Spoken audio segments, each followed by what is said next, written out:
மாமாதத்தை வாங்கிட்டு என்ன மீன் வந்தாங்க. வாங்கிட்டு வந்திருக்காரு கெட்டு அவரு? போயிருக்குதே, ஒரு மாதிரியா ஒண்ணுமே கெட்டு நல்லாவே இல்லையே. ஆமா அது சார். வெள்ளை நம்மளே பேசுவாங்களே. ஏங்க எங்க மீன் வாங்குனீங்க? எந்த கடையில வாங்குனீங்க? நாம வழக்கமா வாங்குற கடையில தான் வழக்கமா வாங்குற கடையில. உங்களை புடிச்சு ஆமா. ஏமாத்திட்டாங்க உங்களை. ஏமாத்தல அதான் உங்க முகரே பார்த்தாலே ஏமாத்தலாம் இல்ல, மீனே அந்த மீனே அப்படிதான். ஏமாத்திட்டான். அந்த 10 நாளைக்கு இதுலயே போக கூடாதுன்னு சொல்லி ஃபுல்லா நியூஸ்ல போட்டுருக்காங்க. ஆமா இல்ல, எப்படி மீன் உங்களுக்கு கொண்டு மீன் கேரளா வந்துச்சு? மீன், கேரளாவுல எங்க இருந்து கேரளால இருந்து 200 800 கிலோமீட்டர் ஓட்டிட்டு வந்து உங்களுக்கு அவன் கிலோ 100 ரூபாய்க்கு கொடுக்குறாங்க. இல்ல, அது ஐஸ் அழுகிற மீன் மீனை போட்டு ஏமாத்திட்டாங்க. இல்ல, அது மீனே அப்படி திருக்க, மீனே அப்படி தெரியுமா உனக்கு? அதான் அப்படியே மீனே இதுதாங்கிறேன். இப்படி போய் அங்கேயும் பேசிருப்பீங்க, அதான் போட்டு விட்டுருக்காங்க உங்களுக்கு. மீனே இதுதாங்கிறேன். உங்களுக்கு அது அதான் ஒரு பக்குவமா நீங்க செய்யணும். இடத்துல மீன் வாங்காதீங்க. என்னைய கூட்டிட்டு போங்க, என்னைய கூட்டிட்டு போங்க, நான் கரெக்டா வாங்க. அதெல்லாம் நீ ஒண்ணு பண்ணணும். இத்தனை நாளா வாங்கிட்டு வந்திருக்க மீன் கெமிக்கல் வாடையா இருக்குங்க.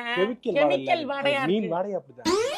மீன் வாடையா அப்படிதான்மா. ஒத்துக்க மாட்டாரு. அத அவர் பண்ணா ஒத்துக்க மாட்டாரு அவரு. மாமா ம். மீன் நீங்க தான் வாங்கிட்டு வந்தீங்களா? ஆமா ஆமா. மீன் நல்லா இல்ல மாமா, ஒரே கெமிக்கல் வரையா இருந்தது. சரி என்ன